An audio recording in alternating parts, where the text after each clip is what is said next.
Alors ce matin, nous allons parler sur la persévérance. Je commence. La conversion à Jésus-Christ marque le point de départ de la marche chrétienne dans laquelle le croyant est appelé à persévérer en manifestant une foi ferme. On lit dans Hébreux, chapitre 12, « Nous donc aussi, puisque nous sommes environnés d'une si grande nuée de témoins, rejetons tout fardeau et le péché qui nous enveloppe si facilement, et courons avec persévérance dans la carrière qui nous est ouverte. » Dans Actes 14, 22, fortifiant l'esprit des disciples, les exhortant à persévérer dans la foi et disant que c'est par beaucoup de tribulations qu'il nous faut entrer dans le royaume de Dieu. Et on lit 1 Corinthiens 16, 13 qui dit « Veillez, demeurez fermes dans la foi, soyez des hommes, fortifiez-vous. » Alors, cette persévérance doit se manifester dans différents domaines. Okay? Le premier qu'on va voir, c'est la persévérance dans la lecture de la Bible.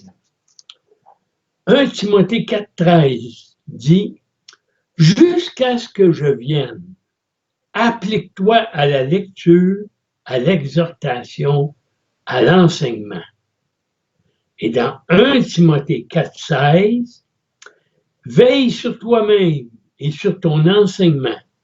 Persévère dans ces choses, car en agissant ainsi, tu te sauveras toi-même et tu sauveras ceux qui t'écoutent. » La parole de Dieu étant la source de la foi et la nourriture spirituelle du croyant, alors on voit dans Romains 10, 17, ainsi la foi vient de ce qu'on entend et ce qu'on entend vient de la parole de Dieu. Et dans Jérémie 15, 16, j'ai recueilli tes paroles et je les ai dévorées. Tes paroles ont fait la joie et l'allégresse de mon cœur, car ton nom est invoqué sur moi, Éternel, Dieu des armées. Alors, ce qu'on suit, la suite, c'est il faut persévérer dans sa lecture et sa méditation. Jacques 1, 23, 25. Car si quelqu'un écoute la parole et ne la met pas en pratique, il est semblable à un homme qui regarde dans un miroir son visage naturel et qui, après s'être regardé, s'en va et oublie aussitôt comment il était. Mais celui qui aura plongé les regards dans la loi parfaite, la loi de la liberté, et qui aura persévéré, n'étant pas un auditeur oublieux, mais se mettant à l'œuvre, celui-là sera heureux dans son activité. On lit dans Josué 1,8 que ce livre de la loi ne s'éloigne point de ta bouche. Médite-le jour et nuit pour agir fidèlement selon tout ce qui est écrit. Car c'est alors que tu auras du succès dans tes entreprises, c'est alors que tu réussiras. Comme notre corps physique a besoin de nourriture quotidiennement, notre âme a besoin de l'aliment spirituel de la parole de Dieu. La persévérance dans l'enseignement des apôtres, c'est le point 2. 1 Timothée 4, 6 nous dit « En exposant ces choses aux frères, tu seras un bon ministre de Jésus-Christ, nourri des paroles de la foi, de la bonne doctrine que tu as exactement suivie. » Alors, après la conversion, le croyant a besoin d'un enseignement basé sur l'Écriture pour être instruit dans la vérité biblique et connaître les doctrines fondamentales. Acte 2, 42, on lit Ils persévéraient dans l'enseignement des apôtres, dans la communion fraternelle, dans la fraction du pain et dans la prière. Et dans 2 Timothée 3, 14, 16, nous lisons, « Toi, demeure dans les choses que tu as apprises et reconnues, certaines, sachant de qui tu les as apprises. Dès ton enfance, tu connais les saintes Écritures qui peuvent te rendre sage à salut par la foi en Jésus-Christ. Toute l'Écriture est inspirée de Dieu et utile pour enseigner, pour convaincre, pour corriger, pour instruire dans la justice. »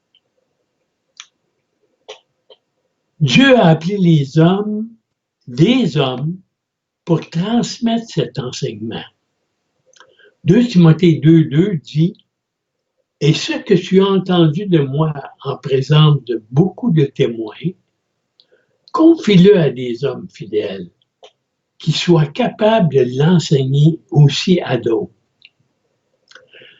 Celui-ci est progressif et demande de la persévérance.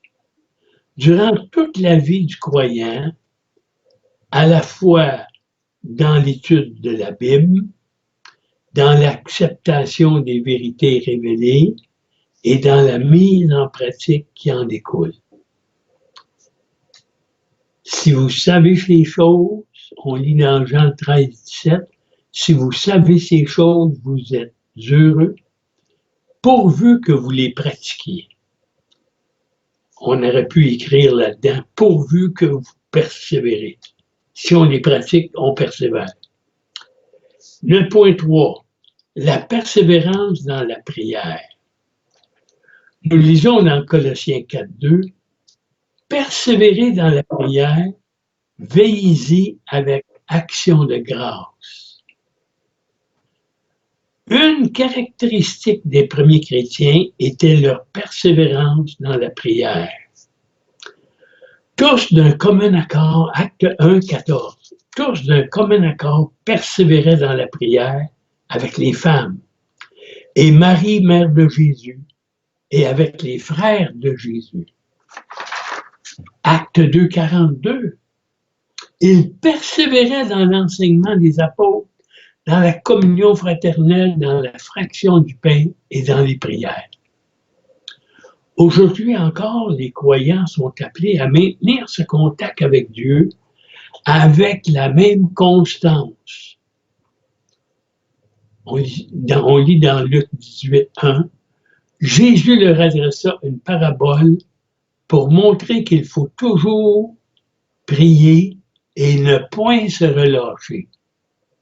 Alors ça, c'est de la persévérance. Éphésiens 6, 18, faites en tout temps, par l'Esprit, toutes sortes de prières et de supplications. Veillez à cela avec une entière persévérance et priez pour tous les saints. Le quatrième point qu'on va toucher, c'est la persévérance dans la communion fraternelle. Acte 2, 42. Ils persévéraient dans l'enseignement des apôtres, dans la communion fraternelle, dans la fraction du pain et dans les prières. Alors, Dieu a voulu que l'Église soit un corps dont les membres dépendent les uns des autres. On lit dans 1 Corinthiens 12, 12 à 17, car comme le corps est un et a plusieurs membres, et comme tous les membres du corps, malgré leur nombre, ne forment qu'un seul corps, ainsi en est-il de Christ. Nous avons tous, en effet, été baptisés dans un seul esprit pour former un seul corps, soit juif, soit grec, soit esclave, soit libre. Et nous avons tous été abreuvés d'un seul esprit. Ainsi, le corps n'est pas un seul corps, mais il est formé de plusieurs membres. Si le pied disait Oh, parce que je ne suis pas une main, je ne suis pas du corps. Ne serait-il pas du corps pour cela? Et si l'oreille disait, oh, parce que je ne suis pas un œil, je ne suis pas du corps, ne serait-elle pas du corps pour cela? Si tout le corps était œil, où serait l'ouïe?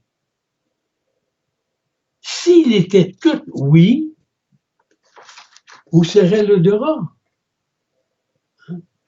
Alors le chrétien a absolument besoin d'un lien avec une communauté et il est nécessaire qu'il persévère dans la communion fraternelle.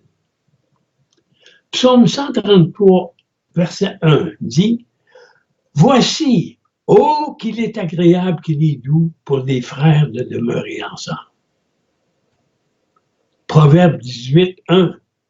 Celui qui se tient à l'écart cherche ce qui lui plaît. Il s'irrite contre tout ce qui est sage. Cela inclut la persévérance dans l'amour fraternel. On lit dans Hébreux 13, 1. Persévérer dans l'amour fraternel. Et on passe au 5e point, la persévérance dans le combat spirituel. Éphésiens 6, 10 à 13 dit, « Au reste, fortifiez-vous dans le Seigneur et par sa force toute puissante. Revêtez-vous de toutes les armes de Dieu afin de pouvoir tenir ferme contre les ruses du diable. Car nous n'avons pas à lutter contre la chair et le sang, mais contre les dominations, contre les autorités, contre les princes de ce monde de ténèbres, contre les esprits méchants dans les lieux célestes. C'est pourquoi prenez toutes les armes de Dieu afin de pouvoir résister dans le mauvais jour et tenir ferme après avoir tout surmonté. » Au cours de la vie chrétienne, le croyant rencontre des résistances aussi bien extérieures à lui-même qu'intérieures. C'est un combat dans lequel il faut persévérer sans se lancer ni se décourager. On lit dans Hébreux 10, 36, « Car vous avez besoin de persévérance afin qu'après avoir accompli la volonté de Dieu, vous obteniez ce qui vous est promis. » Et dans Hébreux 12, 1 à 13, nous lisons, « Nous donc aussi, puisque nous sommes environnés d'une si grande nuée de témoins, rejetons tout fardeau et le péché qui nous enveloppe si facilement et courons avec persévérance dans la carrière qui nous est ouverte. Ayant les regards sur Jésus qui suscite la foi et l'amène à la perfection en échange de la joie qui lui était réservée.